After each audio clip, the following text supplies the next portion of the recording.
I always knew I was the invisible child, but I never expected my own parents to use my wedding day as a financial weapon. My name is Eleanor. For 28 years, I was the designated background character of my family, while my older brother, Preston, was the undisputed golden child. Preston was loud, flashy, and obsessed with the illusion of wealth.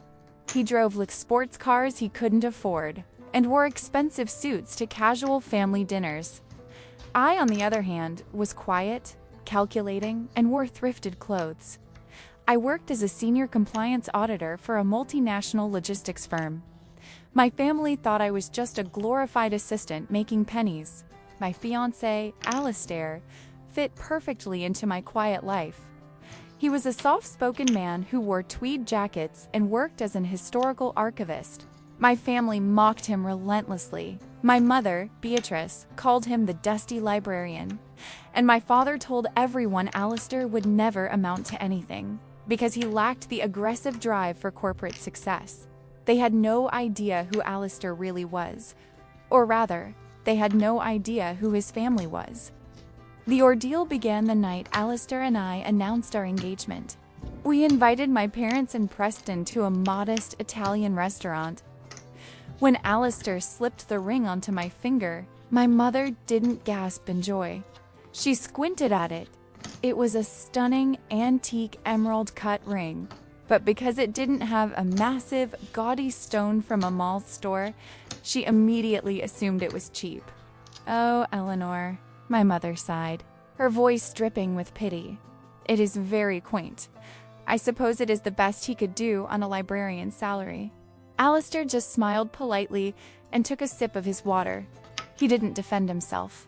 He never felt the need to, but the real insult came during dessert. My father cleared his throat and slid a manila envelope across the table. I thought it was an engagement card. It wasn't. It was a printed bank statement. "Eleanor, your mother and I have been discussing the future," my father began, using his best corporate boardroom voice. "As you know, your grandfather left a joint trust fund of $400,000, meant to be split between you and Preston for your weddings and first homes." I nodded, my stomach tightening. I already knew where this was going.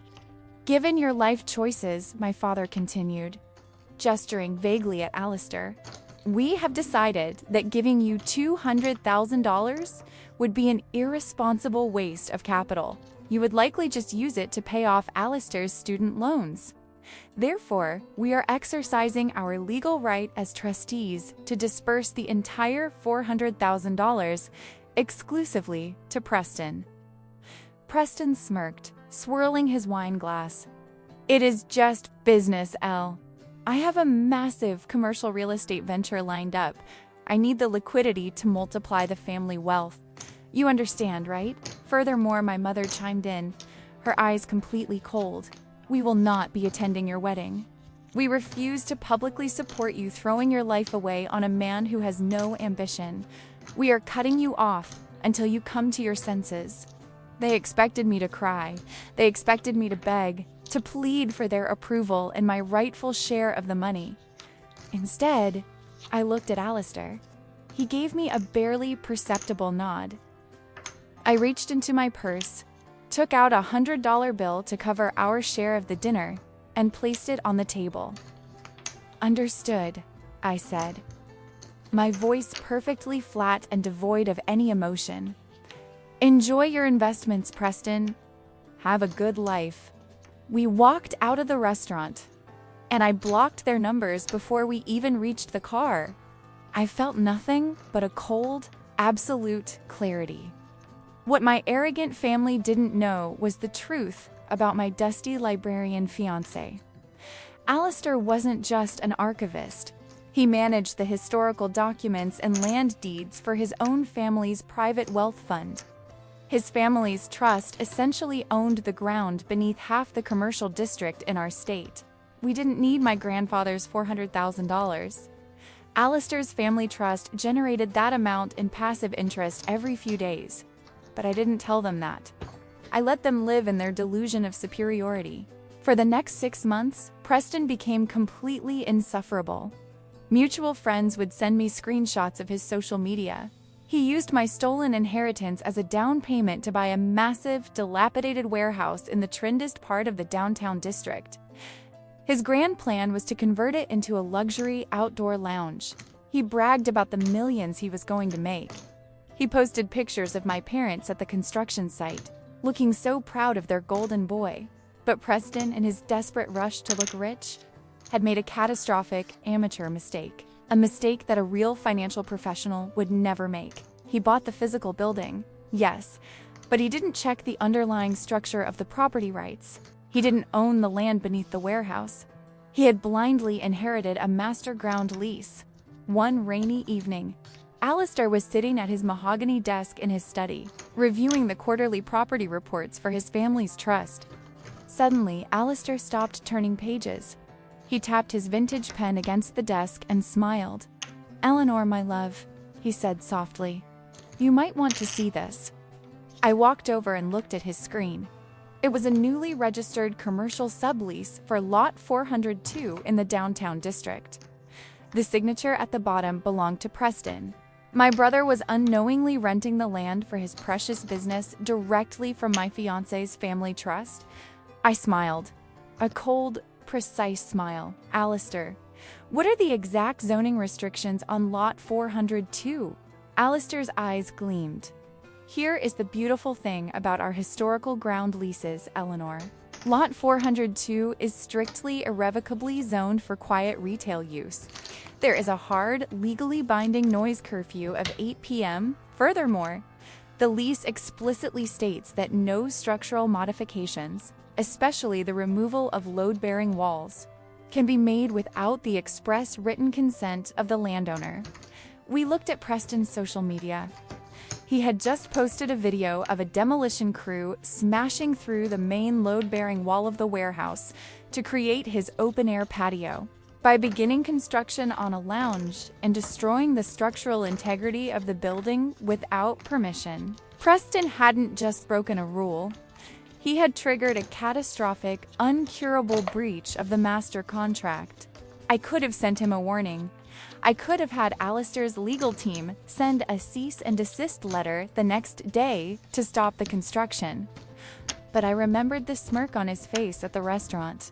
So, I did what a compliance auditor does best. I observed, and I waited. I let Preston pour every single cent of that $400,000 into high-end renovations. I watched as he signed expensive, non-refundable contracts with suppliers. When he ran out of the inheritance money, he went to the bank. Because he had no actual revenue history, the bank required collateral.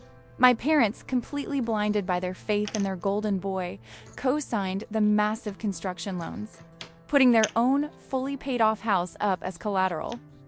I let him finish the entire project. On the morning of his highly publicized ribbon-cutting ceremony, the delivery truck didn't bring event supplies. It brought a team of 5 ruthless corporate litigators representing Alistair's family trust.